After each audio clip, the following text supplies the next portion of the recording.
No ways and means. I hope everyone had a great lunch, enjoyed the election. I don't even know what day it is. It's February 27th. Is that true? No, it's the No, that's next week.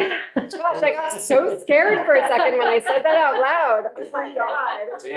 Okay, today is Thursday, February 20th. Very glad to be here with all of you. It is 1:15. This is the Ways and Means Committee. We are continuing our testimony from this morning with Ezra from the Joint Fiscal Office. Ezra, if you want to join us in the chair. Really appreciate how clear everyone was this morning that Ezra is just sharing analysis with us of someone else's ideas. They are not his ideas, and so he will not have answers to all of our questions, but has answers to so many of our questions, and I have enjoyed getting deep in the weeds here with you. Ezra, thank you. Do you happen to remember what slide you were on when we stopped? For the record, Ezra, JFO, Joint Fiscal Office, and yes, Chair Kornheiser, I do have that slide pulled up if you are okay with me joining the. Jump right on in, thank you.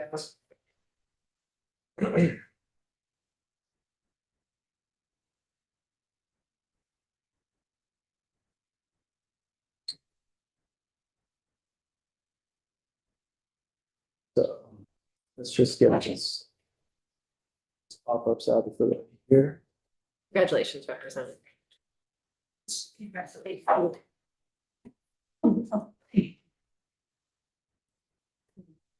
don't know if Over to you, Ezra. All right, so we left off talking about the maintenance and operations of these prototypical schools. And do you want me to repeat this slide, or is everyone good on this slide? We had Like a 30-second refresh, that would be great. great. Okay, so the 30-second refresh You can is take a whole minute if you want.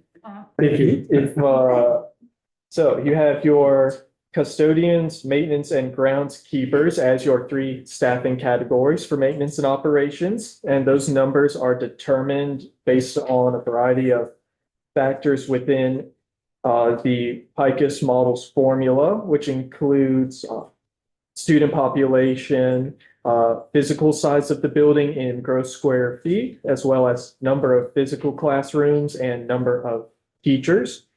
And so you also will have a supply cost, which is based on the square footage of the building. So it was determined at $1 per square foot. So that's where you get that $63,000 figure for supplies.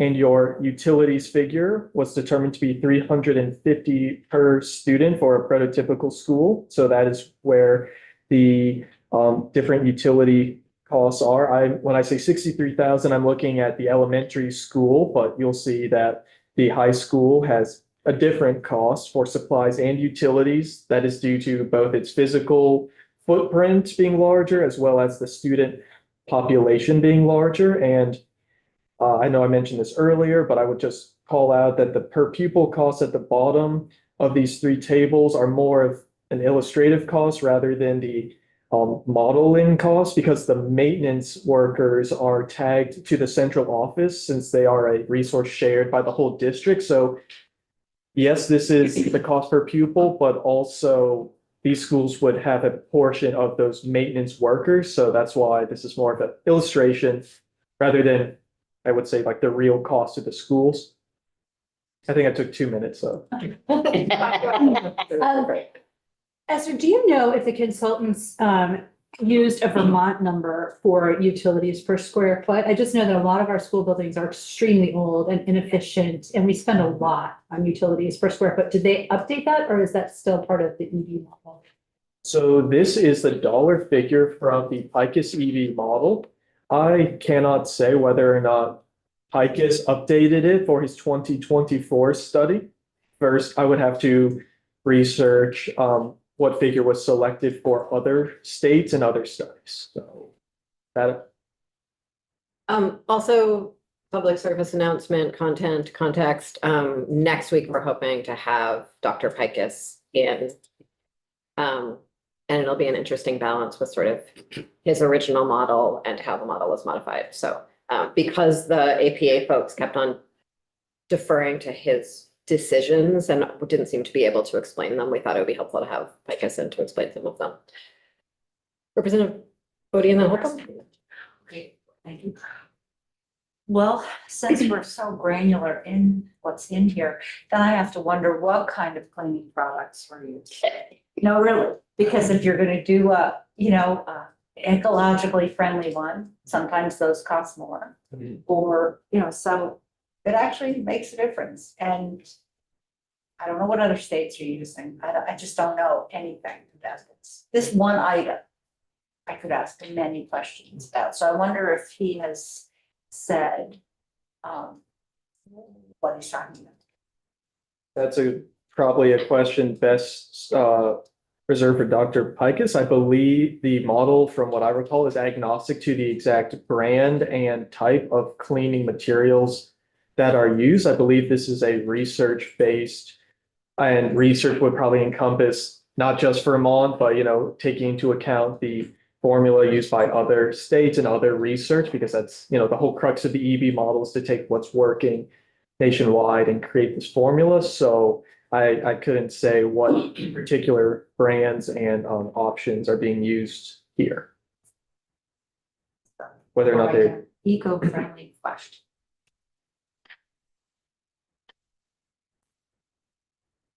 My question was actually along the lines of your question, which is that we know our school stock is older than most of the country, and that creates issues around efficiency, but it also affects maintenance costs quite significantly. So do you know if they just considered this an average cost, or is this accounting for the fact that our building stock is much older, or is that something we should ask Dr. Picus?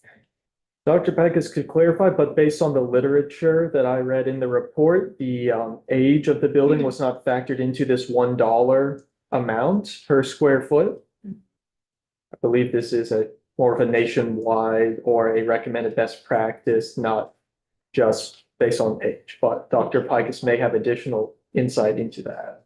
But that's what I recall from the literature. Thank you. All right. Further questions? Nope, on to the next slide. Okay, so this is more of, so I have the central office and the district, and I really want to focus the committee's attention on this district table, because this is I would say the quote real number. This 1,014 per pupil is the number baked into the base. So remember I said, these school tables are more of an illustration rather than the full number, and that's because this district table does include those maintenance employees who were linked to the central office and missing from the school level. So in this prototypical school district and remember, we have 8 schools within this district, 4 elementary schools, 2 middle schools, and 2 high schools, and 1 central office, which is listed as a 25,000 square foot space. So compiling all of that, you would have the approximately 23.5 custodians for your district, approximately 10 maintenance employees, and roughly 5.25 groundskeepers who, we saw were key. Some of those positions are key to specific schools, but are at fractions. So like I said, I think this district is much more representative of what your cost would look like.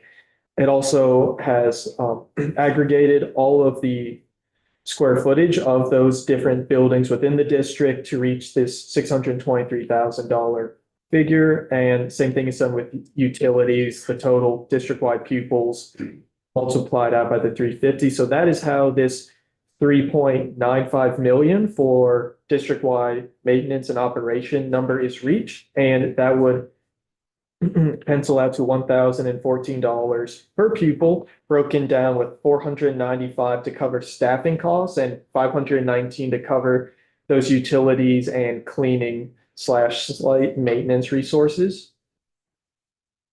I just say the word slight because I don't think this was meant to cover if your entire wing was flooded, has to be totally rebuilt. That would be more of a capital construction cost. I'm thinking more along the lines of day-to-day routine maintenance. Cleaning up chocolate milk spills.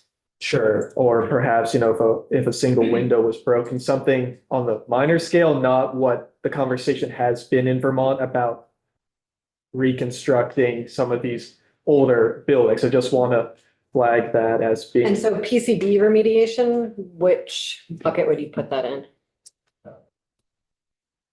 That's a good question. I'm not sure. Okay, thank you. The Monsanto. That's a joke. So that's still everything in averages. Says the 1,014 average for each student added to the base Mhm. for all the different facilities. So the idea is then with a district, they get the pot of money, then they split it up among the facilities according to the variable costs. Theoretically, right? Yes, that is the theory here. This 1,014 is added to the base. Yeah. That would be applied to every single student regardless of their grade level as currently proposed by the administration. And yes, but yes, you're correct. The simple math is you add all of these different costs together and then just divide by 3,900. Yes.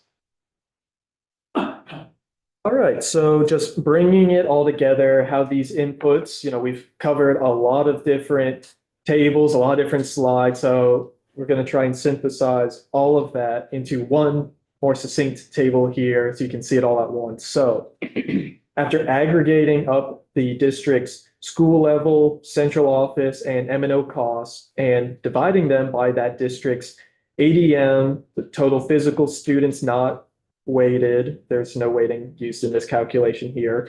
The proposed prototypical district with prototypical schools would have a per pupil cost of $12,845. And then overall, this district would have a staffing ratio of about 8.83 students per staff member in the district. And you will see here that there are three different entries here I added for elementary, middle, and high. This table is my table. I made some edits to this one just to put the schools all up there for everyone to be able to take a look at. I believe some of this I did edit, but some of this I did take from APA just to throw that out there if there are any questions about it. So you'll see that this is really a good way to illustrate that different schools do have different costs with them, and that's primarily due to the staffing ratios. If you recall, that elementary school had much smaller class sizes compared to middle and high school, and you can see that bearing out here. And the high school is above the middle school because you have those additional advanced college course offerings, which necessitate 2 additional teachers. You also had a higher CTE cost as well. And I just think that's interesting to illustrate it, but the way that the model reaches its final number is the total district-wide school costs of that 41.48 million, dividing that up by 3,900 pupils to reach 10,637 on the school per pupil cost line. And then we add in the M&O cost, which we just took a look at of 1,014. And then if you remember, a few hours ago, we looked at the central office line of 1,194 for the district. And so you add those three since they're already at the per pupil level of 3,900. So you can just sum those together. And so what APA went ahead and did is, since this study was from 2024, they took this number and applied this inflation adjustment you see towards the bottom of 2.76%. And that is how the rounded number of $13,200 per pupil was reached for this prototypical district and the proposal. So what is NEEP? What is that? Is that like a consumer price index? Here, Essentially, that is the index that is used by Vermont and other New England schools for education index. I believe that's the one in statute that is used to inflate the base amount per pupil when that's referenced to in statute. So this is a number and a source that we use in the legislature and have used for many years. So this is consistent with that methodology. does it adjust every year? Yes, it adjusts every year, and so yes, it does adjust every year, year to year. Thank you. Yes. This is my renewed plug for Joyce's very exciting summary of preferred inflation indexes for various topics. So That's just interesting to hear sometime. Okay. I don't think I've ever heard it. are you aware of the current state student to staff ratio? And could you provide that for the contract?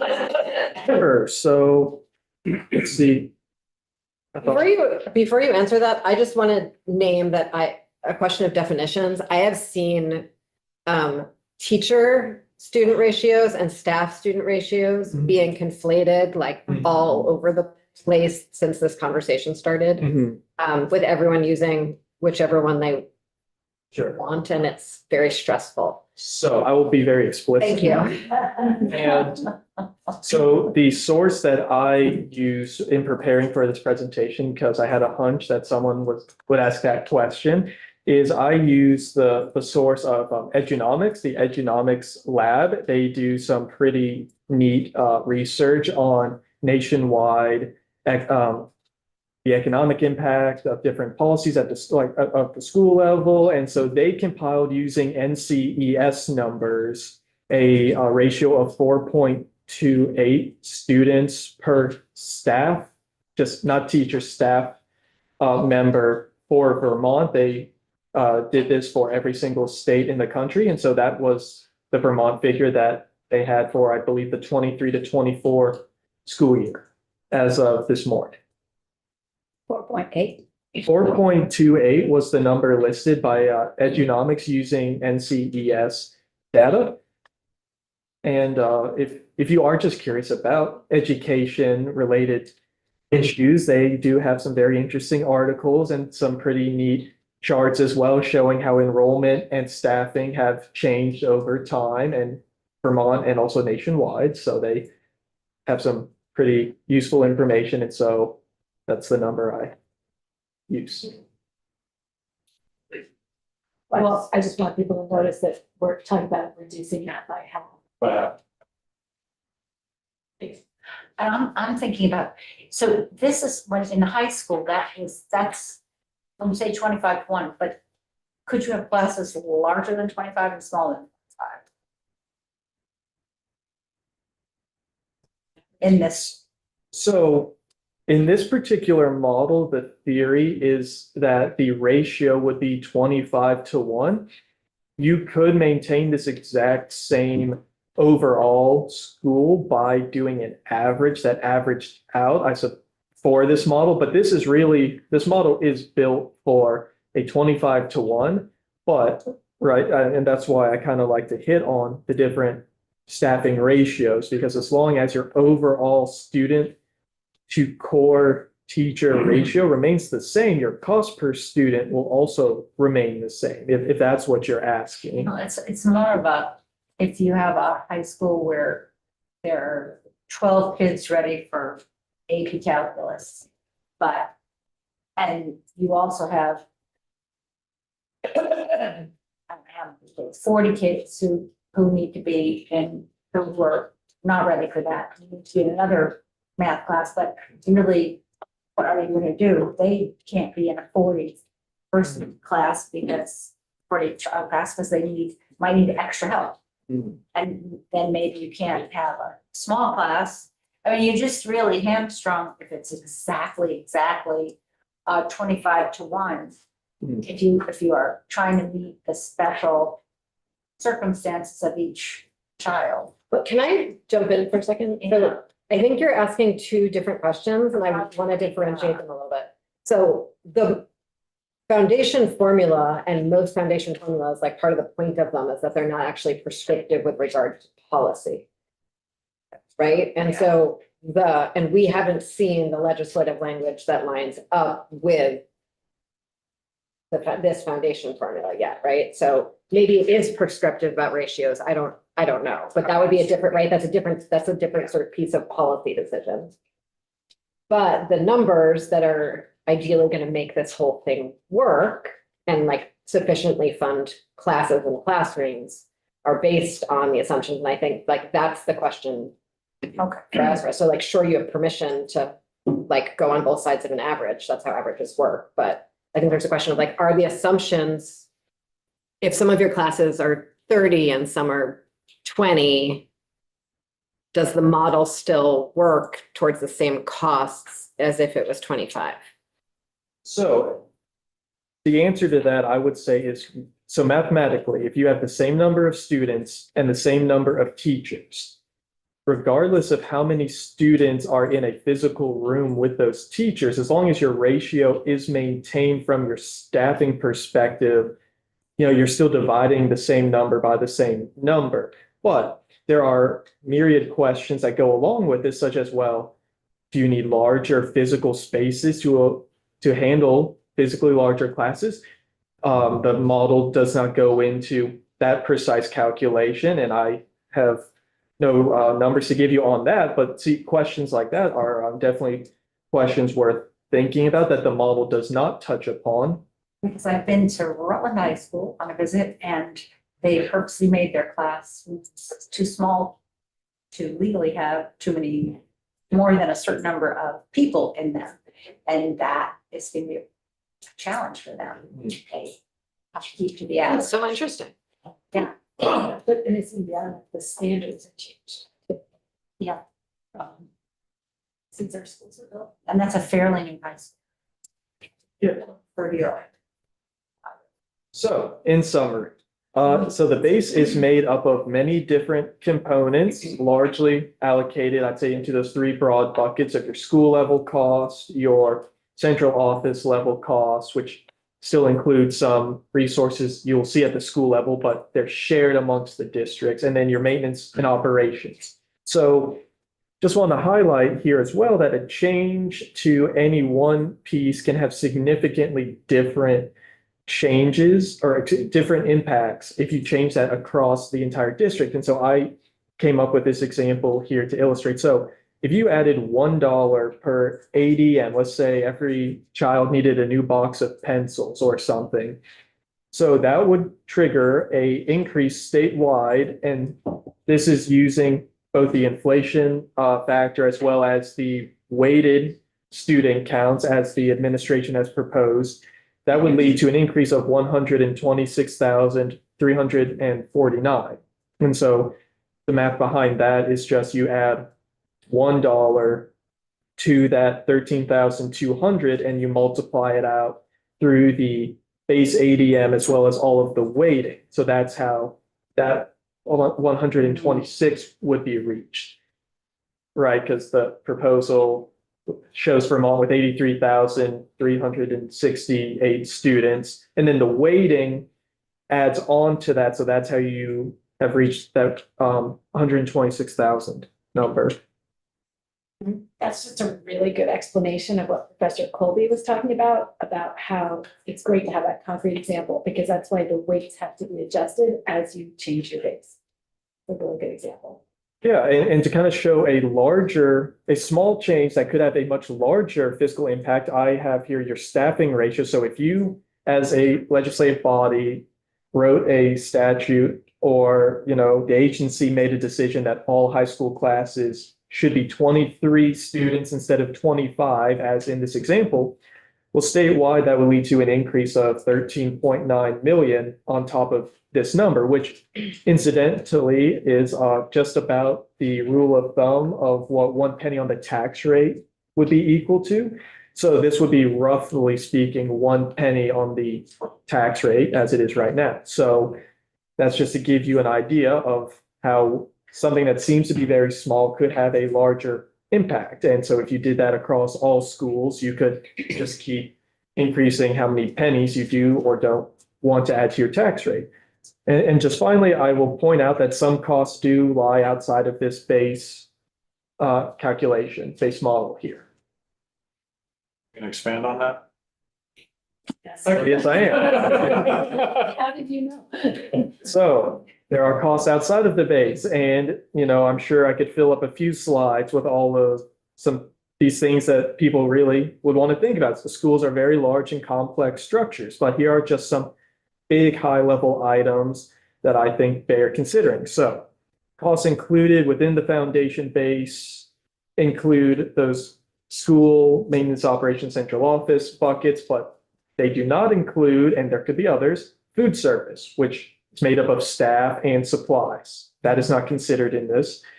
Capital costs and particularly extensive repairs or new construction. Like I said, your very minor maintenance, day-to-day maintenance of the building, you could lump into that $1 per square foot. But when we're talking about brand new roof for a very large building, that would fall very likely outside of that budget. Special education services, those are not within this model. School resource officers are not in here, nor is there any sort of security either within this. Transportation, which includes staffing, vehicles, maintenance, diesels, other supplies. These are all what if you need a vehicle to plow some snow? That is not included in this, excuse me, explicitly either. So I'm sure there are other items that I, excuse me, did not list here, You can just but take, drink your water. Lawnmower. Finish your hands. Lawnmower. I remember buying a lawnmower. thank you. Yes, these are just some that came to mind as being pretty good things to think about. You might want to consider having in your base. I will just flag that some of these are covered in the proposal via line items, block grants. So transportation was proposed to be a 100% reimbursement. So it does exist, but it is not built into this model, and it's not being broken out in how it would or could be used. Same can be said for special education. There is a block for that, but it is not applied to the base to show how that would be used or divvied up or any of that. So Now, about special ed, can you remind me how much of that is reimbursed by the federal government? How much do we pick up? How does that work? So the federal government portion, I couldn't tell you today. This proposal is designed on the states. Federal funding was not taken into account for any of this. So when it comes to federal matching, that is not an area that I am very knowledgeable on for this model here. Does it not exist anymore for the local schools? Does what not? Federal reimbursement of some special ed service. We need to take testimony on special education in a pretty significant way. I have been, the Agency of Education was supposed to release a report on it in the early fall, I think. And I was sort of waiting on that. It's actually possible it was released and I just never got it because it wasn't a legislative report. But it's Okay. a very complicated part of this, with maintenance effort and all kinds of other stuff that we need to understand. Okay, I can wait.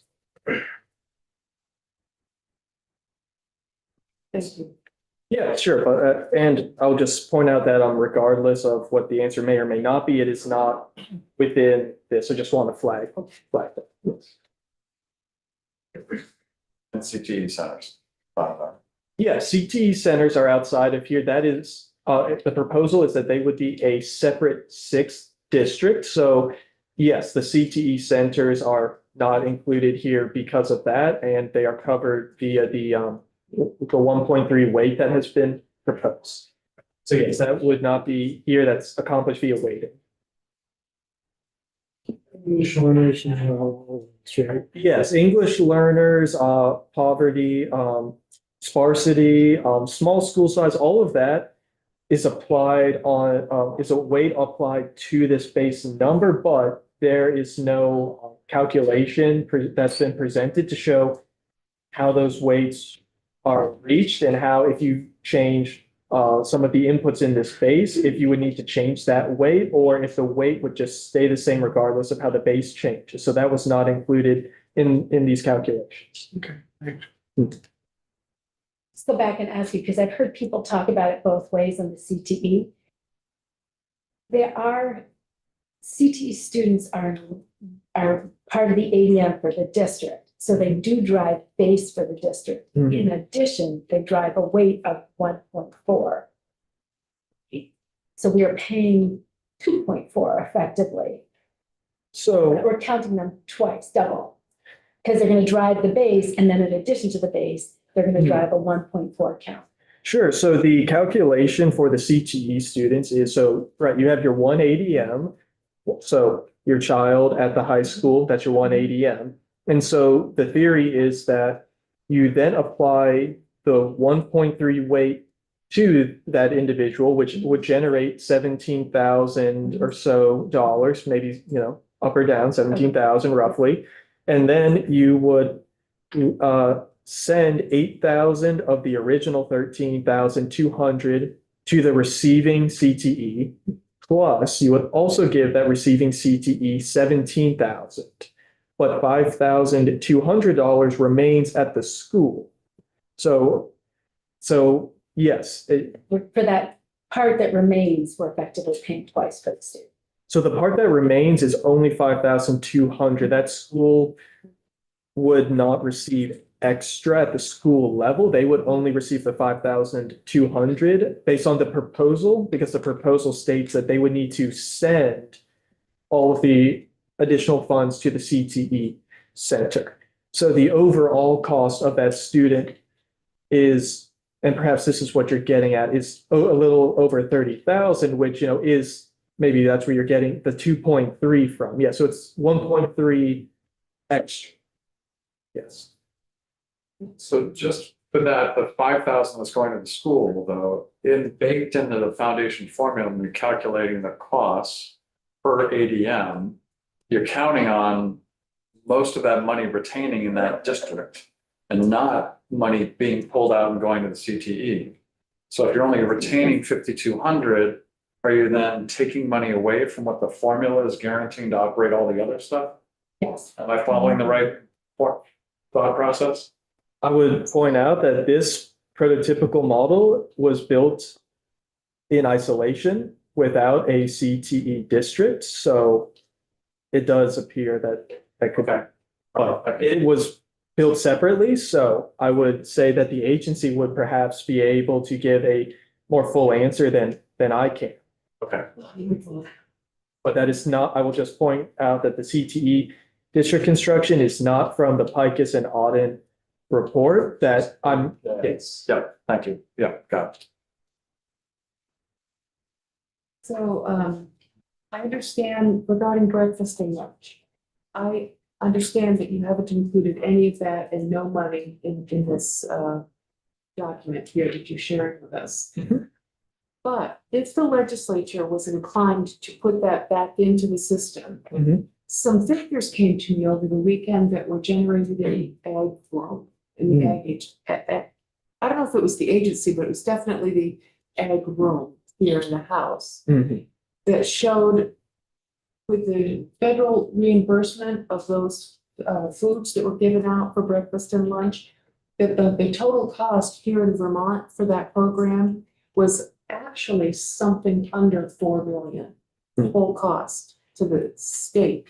The rest was reimbursed by had to outflow initially, but then was reimbursed all except for something under 4 million. Mhm. And so if that's true, do you know if that's true, first off? And if it is true, and we were to put that back in there, would that mess up any other figures? Like kids getting to school early, do they need to come to school early to eat breakfast? Or, I mean, it's been a long time since my kids were in school, they're older than you are. So I don't know how that all works now, but Mhm. what other costs would not be included? I think Julia, Yeah. you're welcome to loop Julia into this conversation. And if folks would like to take more testimony specifically about universal school meals, we received a memo from the Ag Committee and we can spend some time on it next week if you'd like. Yes, yeah. Julia can answer that question if you'd like.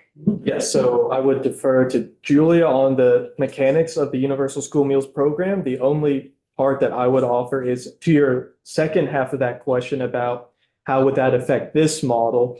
The literature does not, from what I recall, have listed operating hours of, 9 to 5, 8 to 5. So it is unclear if whether or not the offering of food would necessitate increasing any of these other inputs. So that is unclear in the model. the exact universal school meal answer would be best served by Julia.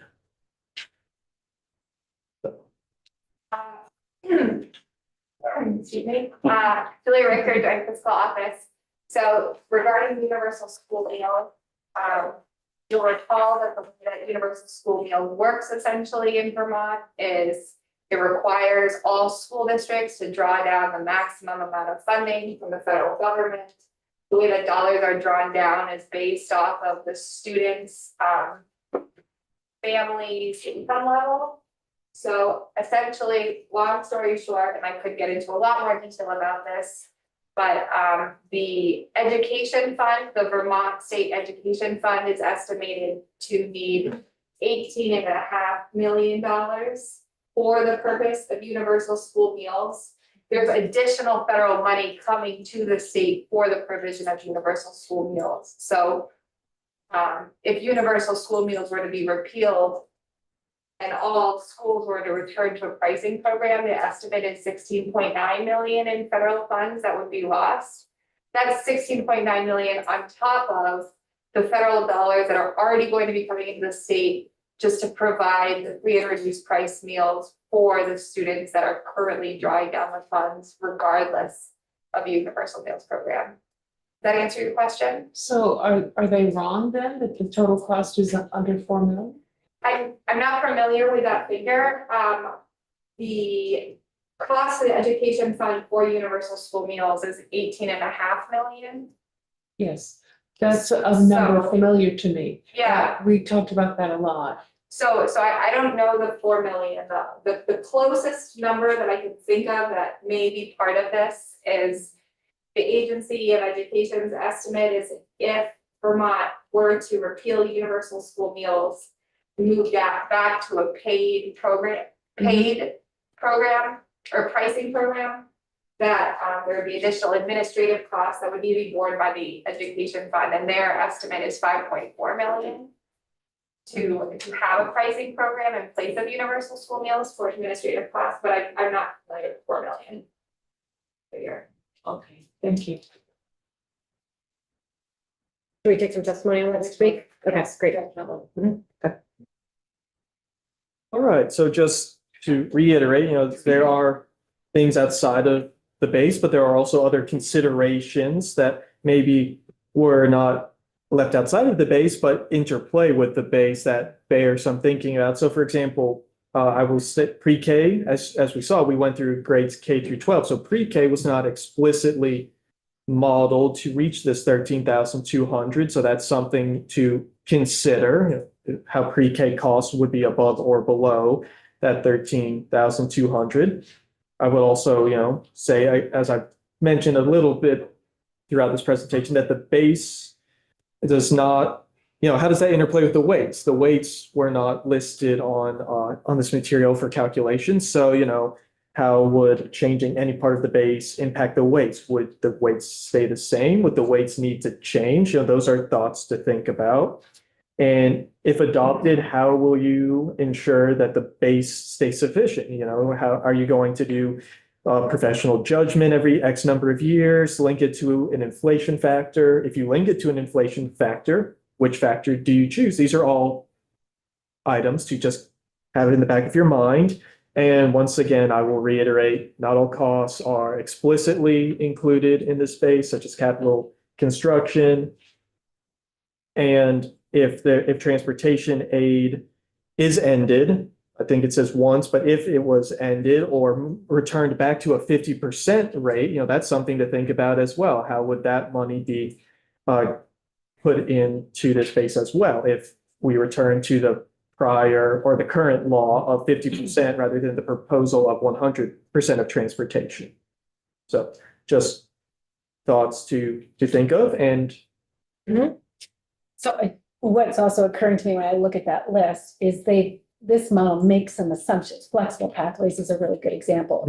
Use of early college is not evenly distributed across the state. So we're building it in the base as if every district will have the same costs associated with early college and flexible pathways. But what we know is that's not true to reality. So what this formula approaching it this way does is certainly increase risk in districts that have a lot of kids opting into CTE or opting into early college, which is different than if you did what we currently do, for example.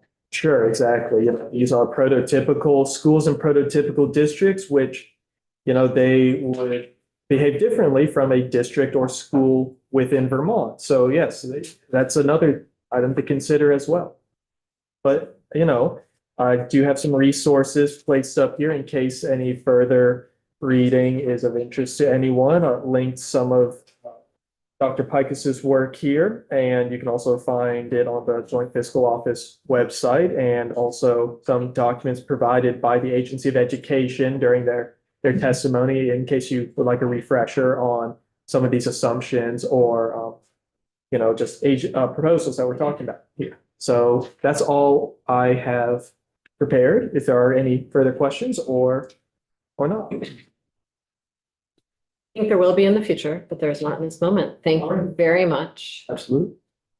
I also think that AOE shared some spreadsheets, like actual spreadsheets with us, not PDFs, during the course of testimony over the last few weeks that I'm not sure if Senate Finance ever got. And so working to put those all together with some thanks to Representative Feltus who noticed that they seem to be operating under different information than we were. So trying to get those documents over to them.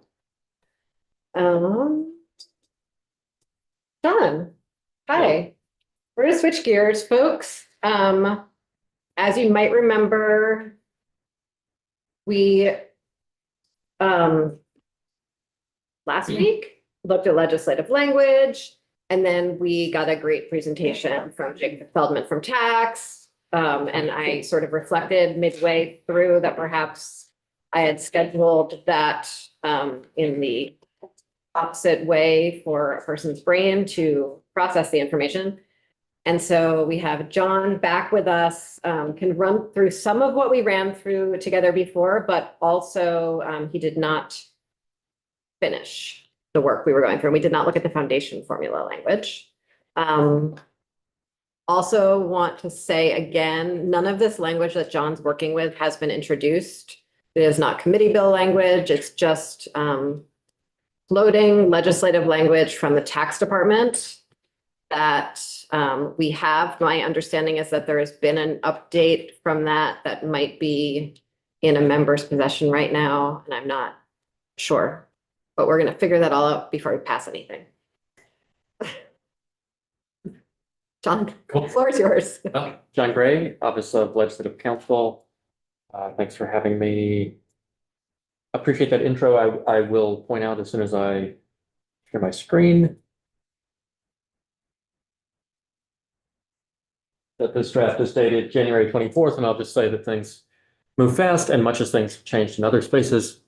What you're getting today is a picture of the thinking at the end of January as to an approach to the education finance overhaul. So yeah, this is the same packet from which was drawn the state guarantee language that we talked about last week. But this has some additional material that rounds that out, and we can walk through both the state guarantee and some of that other language, just so you guys have a picture of where things are starting and moving in this space. So we're talking here about Title 32 and some of Title 16, but this is your education property tax chapter. And I'll try to talk through some of the functional reasons that language has been deleted or new languages added. And in doing so, I'll inevitably talk about the way the current system works, which will help differentiate that from this proposal. So for instance, at the bottom of this first page, we see the removal of excess spending. Under the current system, we have an excess spending penalty. It's applied as a sort of cost control measure. That's not the concept taken in this proposed approach. As we discussed last week, there would be a base amount, and then local school districts would have the option to approve school district specific approved spending, and they could raise that figure above the base amount on their own local grand list, so the whole grand list of that particular school district. But it doesn't embrace this same cost control measure. We'll come shortly to a tentative cost control measure, I would describe it as, but nothing like the excess spending piece has been included here. Similarly, you're going to see these repeals of the tax spending adjustments, the income tax spending adjustment and education property tax spending adjustment. Just to call out what this is doing in current law. This is the way that we operate the variation between different districts spending currently. We use a spending adjustment for each school district against their yield, against the yield to determine their different spending rates. You don't need the yield because you're not accounting for local variation under this proposal. You're just setting that base rate, which is being raised across the state as a whole. So you don't need things like the yields and the adjustments to accomplish any of those measures. So part of the goal here too, I would say, is simplifying some of the practices as well. In line with that, you can see that the yields are repealed here because you no longer need to account for local variation through the yields. And lastly, at the bottom of this page, the statewide adjustment. This was new language that was included last year to address concerns around the CLA. And the specific reason that this statewide adjustment was proposed at that time was to prevent significant impacts from the CLA on their property tax rates, the dramatic raises that people are experiencing across school districts. But this is tied specifically to the use of the yield. So if you're pulling back the yield, you no longer need this statewide adjustment. So these are, I'll describe these as technical changes, but I just want to call out why core concepts that you may be familiar with are disappearing from this draft and why they're no longer necessary. Okay, so new text, base amount. What we're talking about here is in concept a school district wide figure that is inflation adjusted. But just to talk this through, a per pupil amount, this number will be updated as you guys know, but it's going to be a per pupil amount adjusted for inflation annually. And then this says divided, but it will be multiplied by the school district's weighted long-term membership.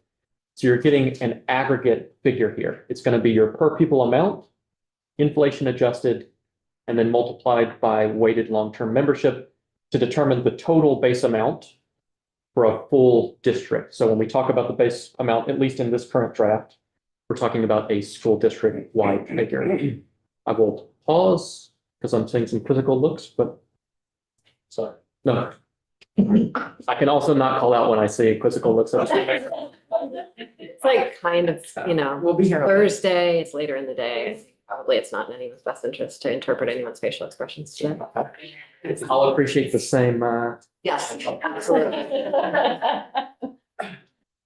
So simple concept, it's a figure for a district as a whole, the amount of base funding for the total population as weighted for that school district. School district approved spending. This is the spending that a school district approves in excess of that base amount for the fiscal year and for which no existing revenue source is available. So much like the current concept where we think about the ed fund, we account for other revenue streams, other non-property tax revenue streams, and then we calculate that spending based on what's left over.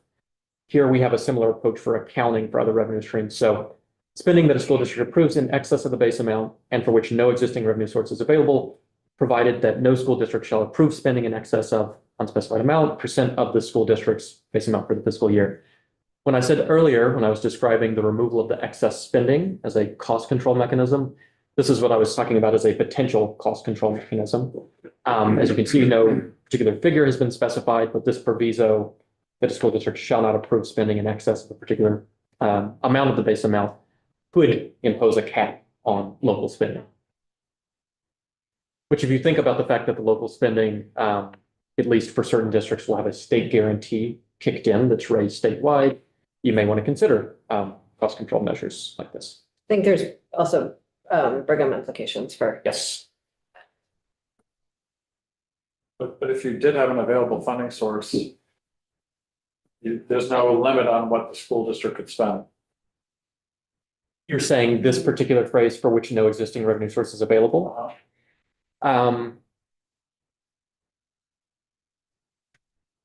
Yes, I think you can read the language to say that.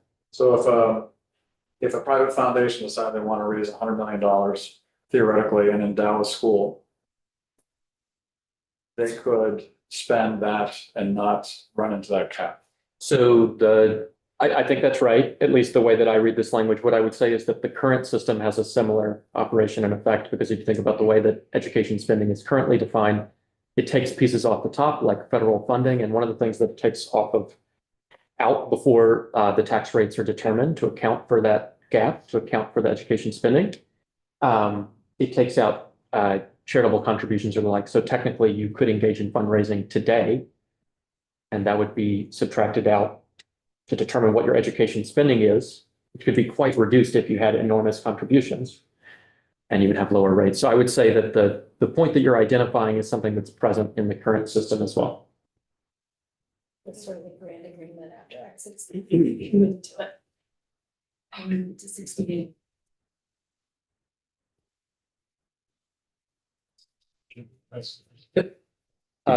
State guarantee. So this is the actual state funding that's coming to kick in for that extra spending that a local school district may be undertaking. This is a statewide raised figure, and it's determined equal to the state guarantee rate for that district multiplied by the approved spending. So they'll vote a local amount.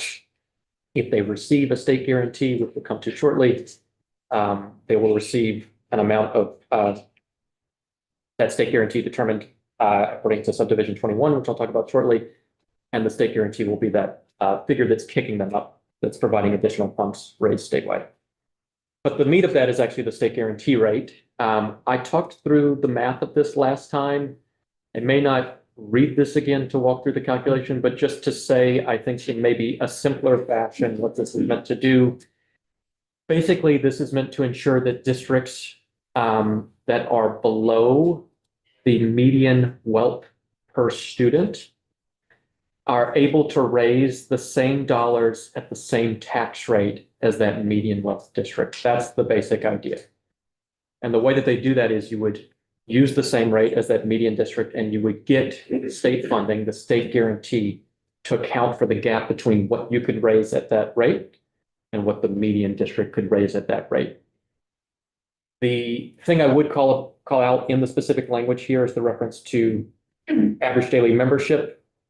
Obviously, we're in early stages talking about this, but this isn't a reference to weighted long-term membership to determine the state guarantee rate. This is to average daily membership. So just wanted to note that. And the last piece, worth noting here is this cap, provided that no school district state guarantee rate shall be less than 0. This is why I say that it's equalizing to the median, but if you are a school district above the median, so under the 5 district concept, the first or second wealthiest district per pupil, you wouldn't get a state guarantee, but you also wouldn't be penalized for being above the median capacity. So you could actually raise at the same tax rate as the median more dollars than the median or into those other school districts could. So this is yet another thing that raises Brigham concerns. I think that would be an interesting thing to look at more thematically, Julia, is yes, folks under could raise more. There's also the question of how the guarantee is sort of the money funding the guarantee is allocated to the existing districts in order to raise enough money into the fund to pay for the guarantee.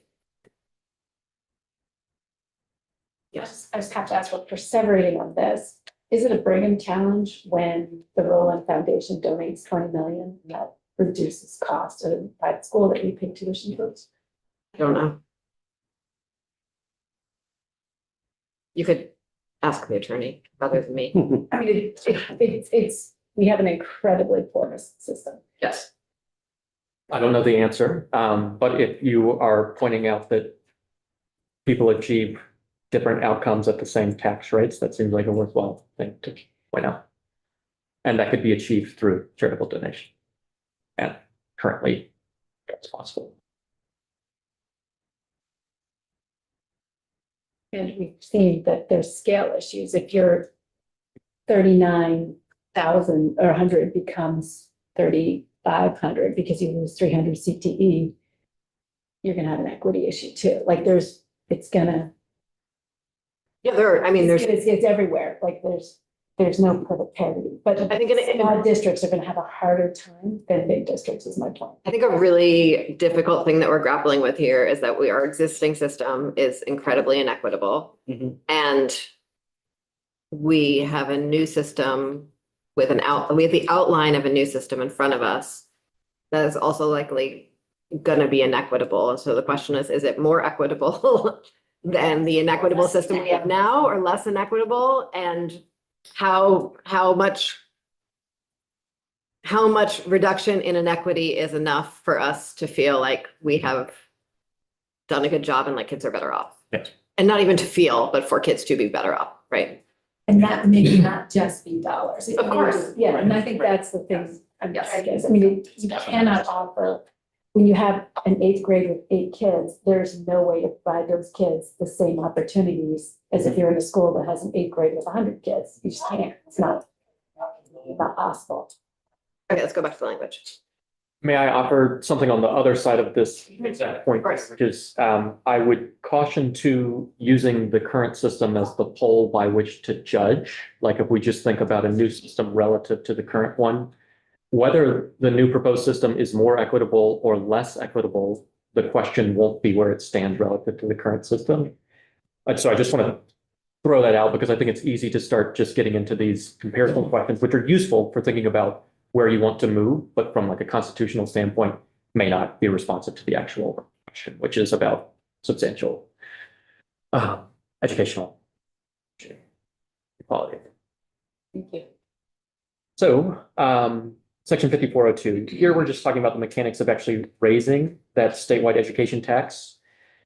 So this proposal imposes a uniform rate across both non-homestead and homestead property. It doesn't distinguish between those two. It doesn't have any differentiation among the non-homestead category. This is just one rate across all of this taxable property within the state.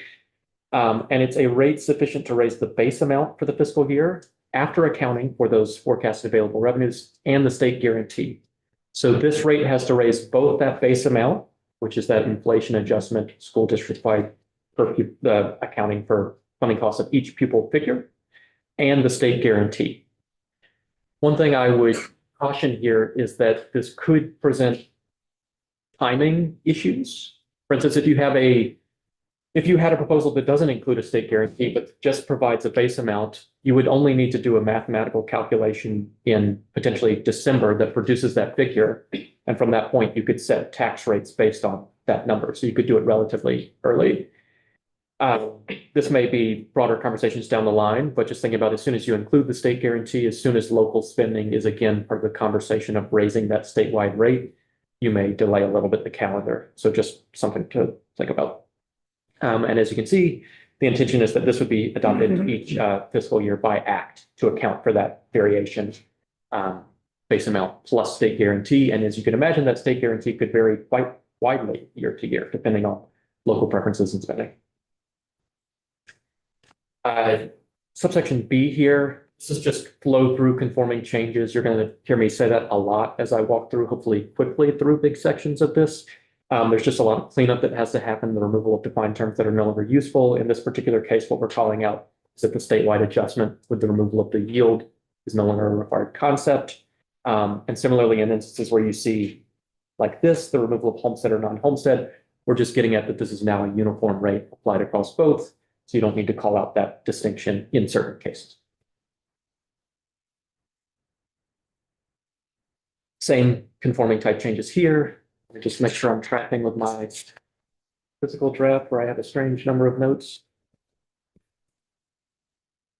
How many notes constitutes a strange number? Well, for something where I'm pointing out that there's nothing to really talk about, and then to look down that I see I have a bunch of sentences is sort of concerning to me. But I promise that I'm being transparent. So I'm obligated. Question, so on that guaranteed rate that Yes. schools can go after, can that include capital construction costs or no? So it will depend on, as everything in this conversation, the direction folks take. Under the current system, capital construction costs do flow through to education spending schools are raising that locally, and that's affecting statewide education tax rates. So if you maintain a system that is like that, then yes, is what I would say. But it's to be seen what's going to actually happen with the school construction program.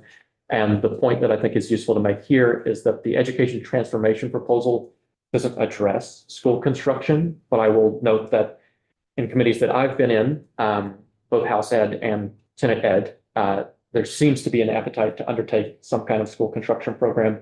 And the outcome of that will determine whether or not this affects the state guarantee. So what I would say is if this remains like the current concept where this constitutes education spending, then yes, I would expect this to affect the state guarantee for local rates. But if an alternative revenue stream or some other program is created to deal with this, which is an option, it doesn't have to be a part of the same program, it may not affect these state guarantees. So it's really a choice as to how folks want to approach. If they would like school construction to be part of the same conversation as education spending generally, it can be. If they don't, it doesn't have to be. And Burkhardt.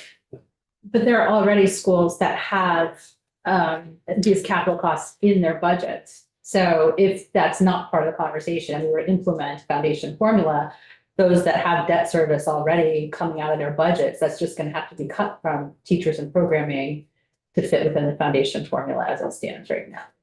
If there's no local spending available, I guess I would have to see more to give a useful answer to that question. But if you capped spending and didn't allow, yeah, that's a good something to think about.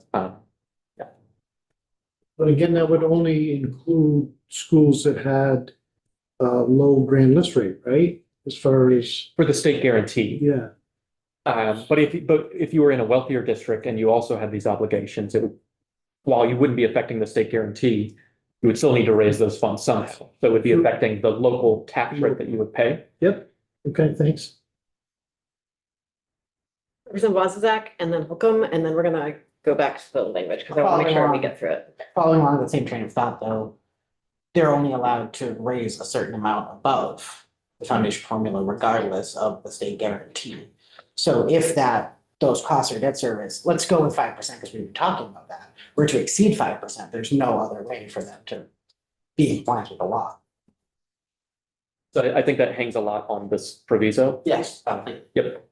Which unsettled as to, yeah. But it's a real issue when you start talking about merging, because if you look at who's been able to bond, it's only bigger districts pretty much, because they're the only ones who can get it in their current state. But if you merge, then that attaches to the whole district. So people who have no chance of ever getting a building are now paying for buildings in other locations that they may not have geographic access. So it becomes a big issue. Done. We'll come to something shortly that I think is, What's all the part you're scrolling past though? It's gone through these pages and then I was trying to scroll back up so I could reference things questions that were coming up, Thank you. not skipping. Thanks.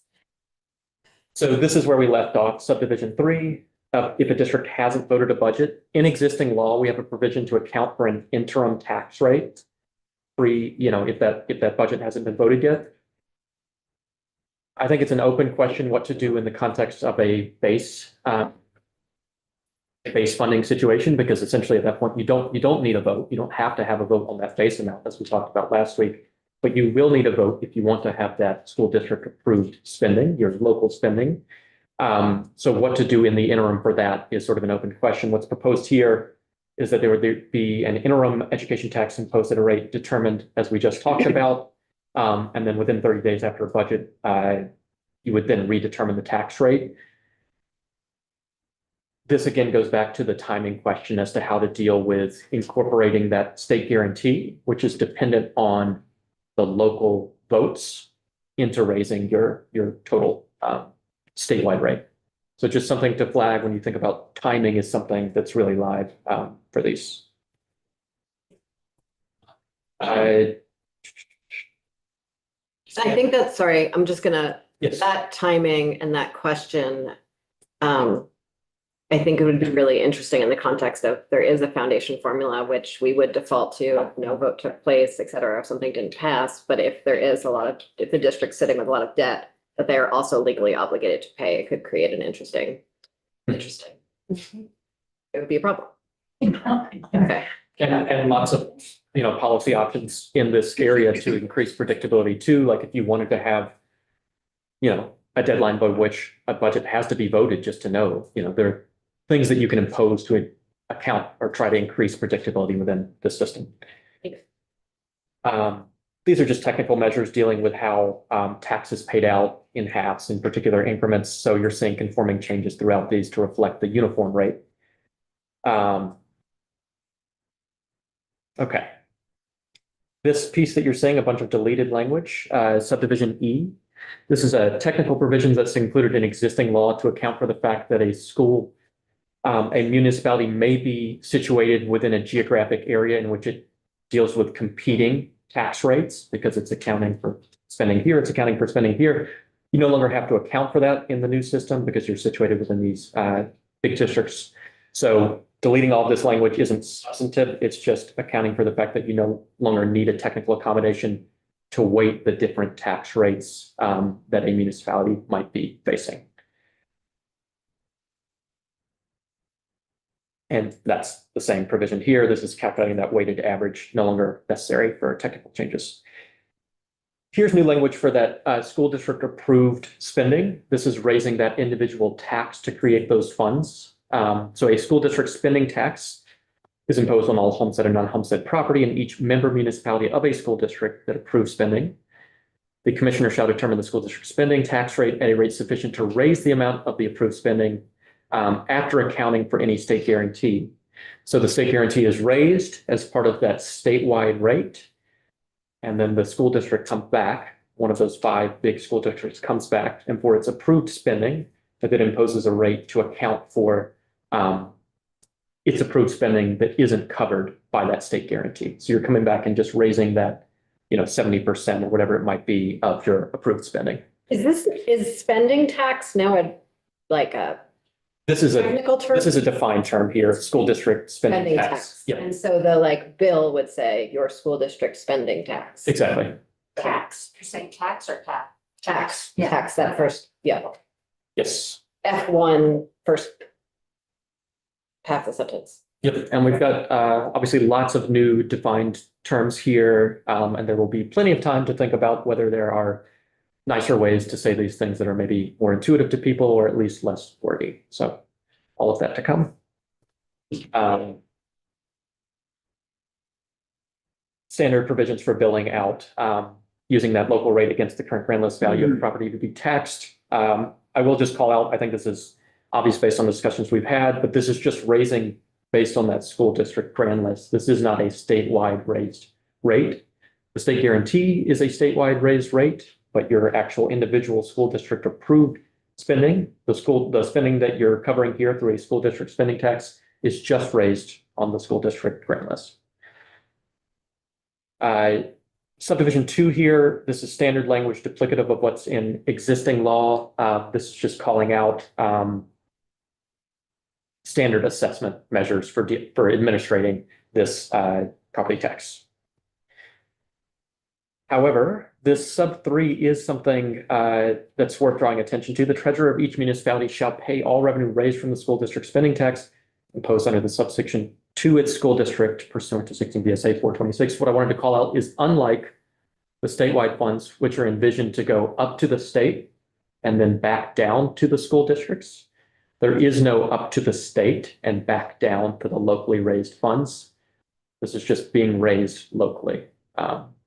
So something to think about. Sometimes there are accounting measures that require dollars to flow a particular path. This is different. The dollars would flow differently for the local spending than they would flow for the statewide spending. And similarly, these dollars would not go to the ed fund. So the statewide funds go to the ed fund, then come back down. These dollars don't go to the ed fund, at least in this proposal. Okay, so now I am confused. So the state guarantee is being raised by locally approved voting decisions in a school district, or how much you're spending above the amount from the formula, from the foundation formula. The state guarantee is calculated based on the school district approved the local spending, yes.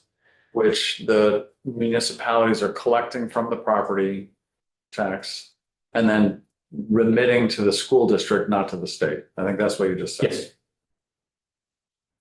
But the amount that's being subsidized for those districts that are below the median on a per pupil spending cost, where's that 28%? Or where's that money coming from? Is that from the base? It's not from the base. When they set. I'm sorry, I don't mean base, from your regularly scheduled property education tax. Yes, yeah, exactly. So there's two different taxes here. There's a statewide tax that applies equally across both non-homestead and homestead properties. That's calculated to accommodate both the base amount, so that foundation formula figure, and the state guarantee. So that statewide tax rate, that's one tax rate that's imposed that flows to the ed fund. That includes the state guarantee in that piece. And then there's separately the local spending tax, which is just for the school districts that have approved spending.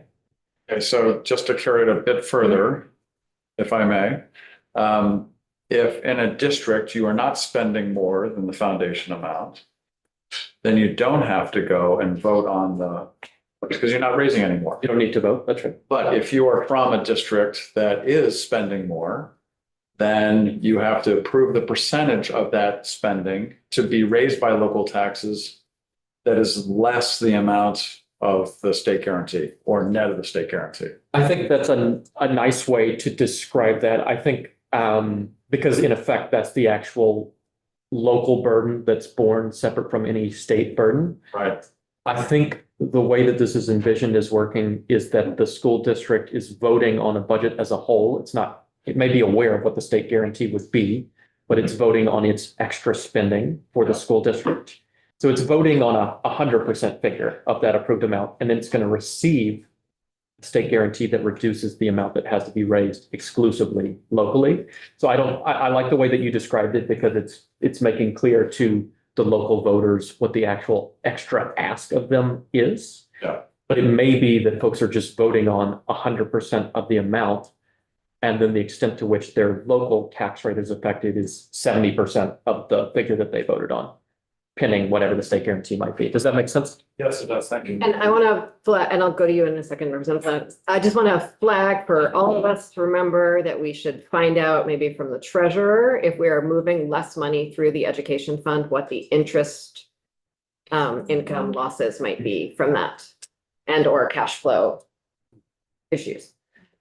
Yeah. Okay. If I could just add to that, though, would the towns be picking up some of that, though? I have no idea. That's what we need to figure out. But if the towns are, and I don't know if towns get the same level of interest rates that the state does either, right? So that's a really good question to figure out too. Representative Felix. So for those districts that would want to have this extra tax and they agree, we're going to spend another $10 million, then the base will provide us, and we're going to get a 20% match from the state to help cover it. That 20 million will be part of the total amount that everybody will pay on the base. Then I presume the state will turn around and give the 20 million or that match amount. They will disperse that to the local school district to go with the amount that they have raised locally. So they get their total of their 10 million. Yeah, folks are getting the approved spending that they can undertake, whether that's received through the state guarantee or through this, what's it called here? School district spending tax. Is there? I was just trying to clarify that the extra is raised locally and dispersed locally. It doesn't go into the state That's right. amount. But the match amount would come from the state education fund to go to the local. Yes, district. the Complement the.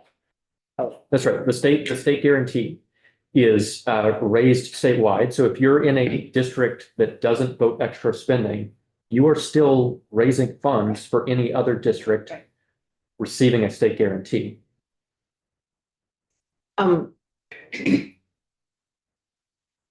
Is there changes to the reserve, statutory reserve somewhere in here? Yes, but it's not substantive. Okay. That's the way that I would describe it. But I can jump to that language if you want. No, I just want to, nope, I'm good. But I'm going to add that to the flag list. Okay, Representative Brannigan, and then it was someone, Representative. We keep track of our total amount that we're spending on schools. if we have some schools raising more money locally and keeping it locally, who knows about that and how do you keep track of the total amount?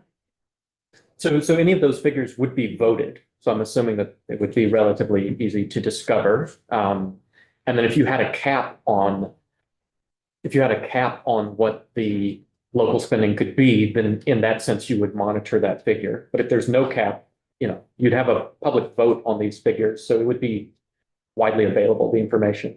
The state would have to make an effort to collect it so that we know, everybody would. So we know what the total amount is. It will be known. Yes. Yes. I don't know what effort is required to know it, but it will be known.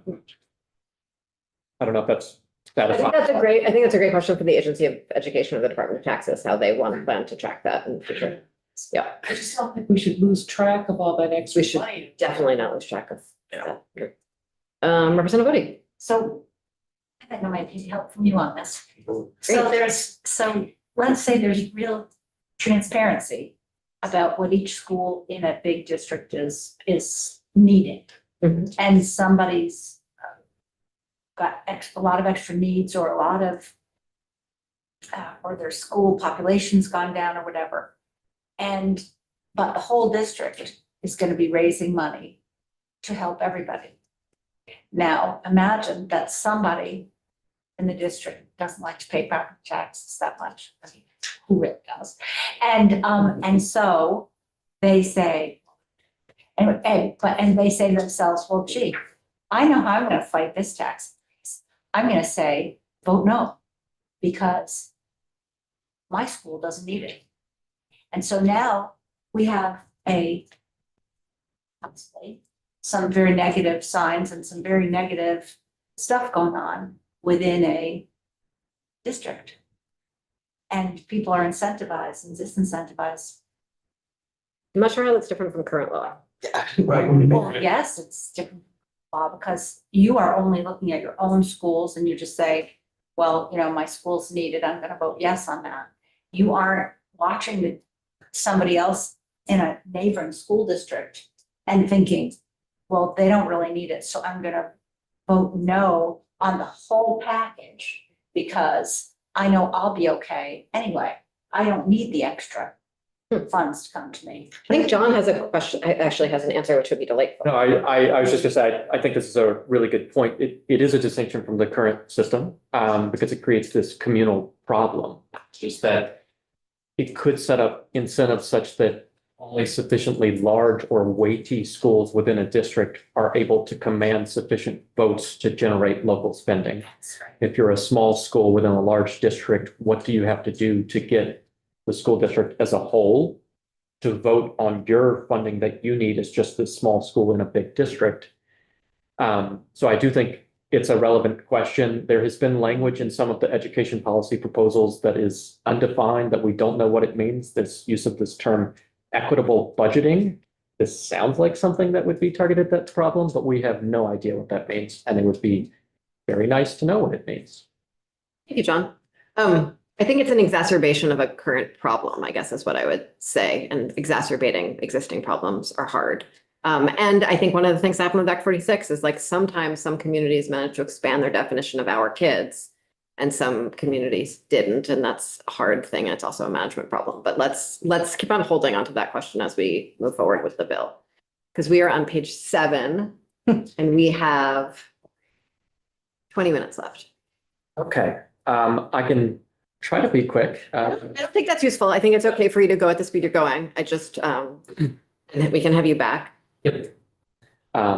Okay, so 5402B, we're talking about the December 1 letter. Obviously, we need updates here, just given the changes in technical terms and what you need to actually determine the rates here.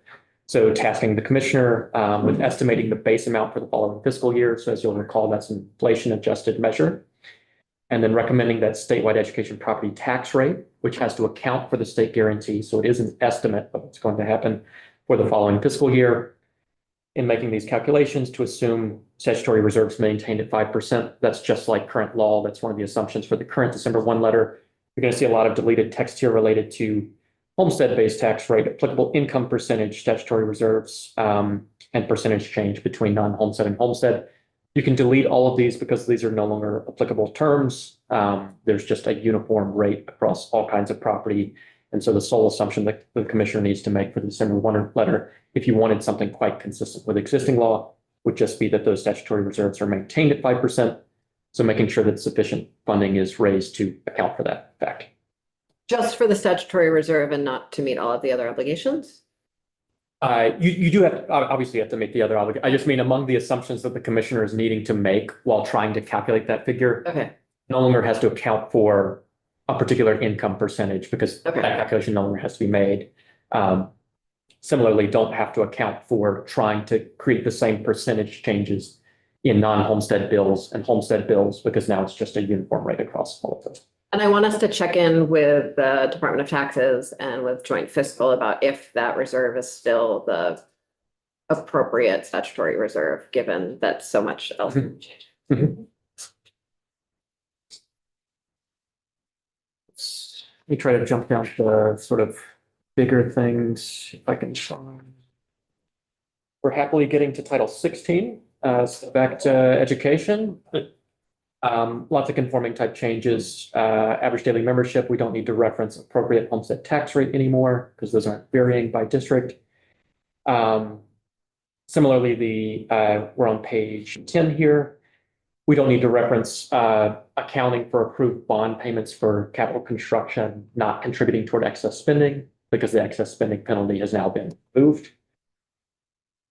We can see conforming changes here to say that you guys have to appropriate funds to pay for that base amount and state guarantee, so enough to pay for the statewide raised figures. I will note, and I might have mentioned this last time, although I'm not sure we got as far as this text, I think it would be useful once we get digging into this to change some of the archaic language here, like base education amount, which could lead to confusion in this space now that we have a base funding figure. So we'll have to think about some cleanup type changes to simplify these sections. Given the changes that were made, and given that we eliminated the high school completion program, why would this come out of K-12 budgets at this point, if it's adult education?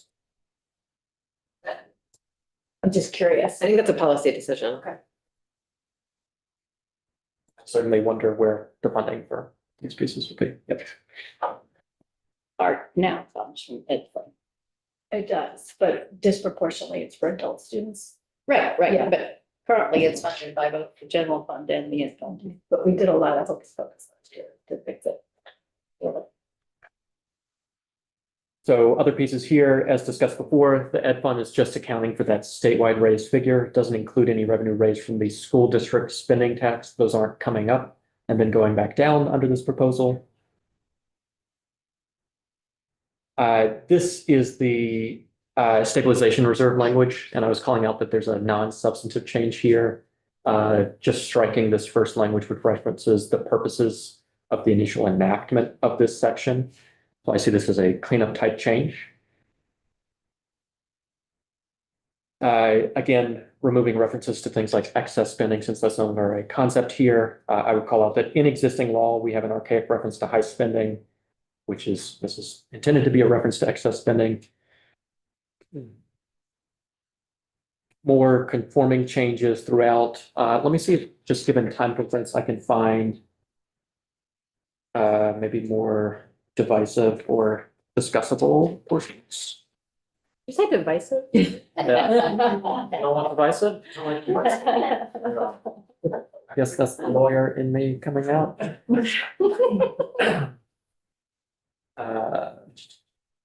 Sort of good news to get rid of the homestead declaration, right?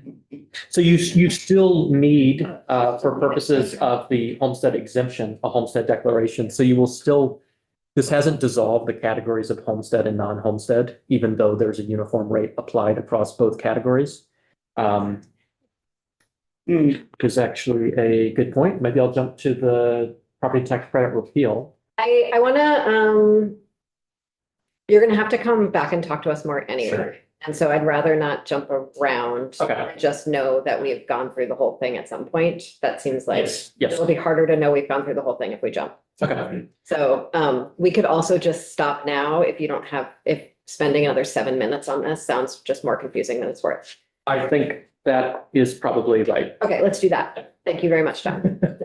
Thanks for joining us. I have a little bit of housekeeping for folks. Somewhere. Inside this notebook. Other committees are starting to move bills. Everyone has a committee that they are paying attention to. So just wanted to sort of flag a few bills for folks. I know GovOps has both an OPR bill and a cannabis bill that both likely have minor fee changes in them. They're not fee bills. They just might have the word fee floating around.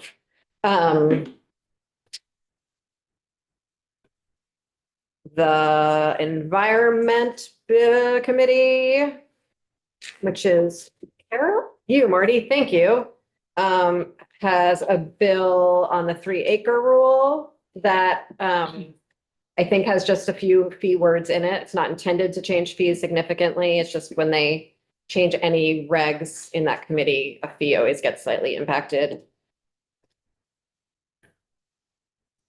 TIFs happening in both commerce, which you are tracking, and housing. That's you. Thank you, everyone. Housing in general. In addition to TIFs in housing in general, there's also a tax credit related to affordable housing and VHFA. That's all I have right now, but if you could be checking your, oh, and AG's gonna take testimony on current use. Something to check. Service is awesome. Okay, oh, and Human Services is working on pre-K soon. That really needs tending to as well. So if folks could just start paying more attention to your committees than maybe you were, or maybe you have been paying attention to your committees and I just didn't know because there wasn't anything going on for me to know about. So thank you, and I'll see you all tomorrow morning.